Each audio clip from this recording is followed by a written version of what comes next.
ইউসুফ বিন রফিকা বলুন। দ্বিতীয় স্থানে অধিকার করছে ওই দলের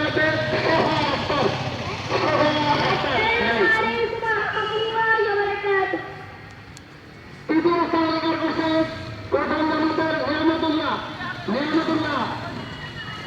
দ্বিতীয় জামাতের তৃতীয় স্থান সভাপতি অধিকার করছে নিয়ামতুল্লাহ কই?